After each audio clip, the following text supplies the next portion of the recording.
नमस्कार। पूर्व भिडियो रे आमे आलोचना करिथिलु किपरि अमेरिकार दुग्ध और दुग्ध जातीय पदार्थ भारत पई अनुपयुक्त और अमेरिकार 50% तारिफ बदल मध्य कृषि कृषक दुग्ध और गोपालक सुरक्षा पाई भारत सरकार संपूर्ण सचेतन रही। एथर आलोचना करिबा कृषि और कृषकों सुरक्षा। पुणी थे कही रखुचे जे पृथ्वीर स्थानीय जलवायु सेठारे रहुथुवा प्राणी जगत और वनस्पति आदि को एक सहवस्थान नीति रे निर्माण कराए एक संतुलन निर्धारण कराई थाए। तेणु भारत में उत्पादित होता कृषिजात पदार्थ स्थानीय जलवायु अनुसार ही होता है। भारत में कृषक माने साधारणतः पारंपरिक पद्धति चाष करिथांते और भारतर कृषि वैज्ञानिक माने संकरीकरण पद्धति सहित अन्यान्य आनुषंगिक कौशल विकसित करी कृषि उत्पादन को बेस कुछ गुण बढ़ाई पारिछंती। वर्तमान भारत ताहार समस्त देशवासी क्षुदा मेंटाइबा सहित अन्यान्य देशगुड़िक क्षुदा मेंटाइबार सहायक मध्य होई पारिछि। अमेरिकार कृषक और कृषि नीति समग्र विश्वर खाद्य बजार को आखि आगे रखी उत्पादन करिथांती। तेणु सेमाने जेनेटिकली मॉडिफाइड बीजर विकास करी कृषि रे व्यवहार करुचंती।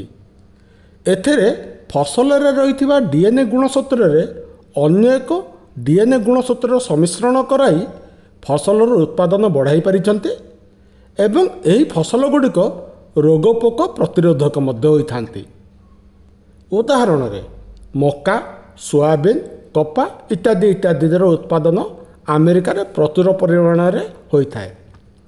जदिओ यही फसल गुड़िक खाद्योपयोगी बोली अमेरिका दाबी करुच्ची, किंतु भविष्य में यही अप्राकृतिक डीएनए गुणसूत्र गुड़िक मनुष्य शरीर रही डीएनए रे कौन परिवर्तन घटाइबार सक्षम हेब ताहा एबेठारु कहिबा संभव नुहे। द्वितीयतः फसल गुड़िक मध्य एक क्रॉस पोलिनेशन व्यवस्था रही है। तेणु जेनेटिकली मॉडिफाइड फसल गुड़िक निश्चित भाव में भारतर अन्य फसल गुड़िक सहित क्रॉस पोलिनेशन घटाइबे।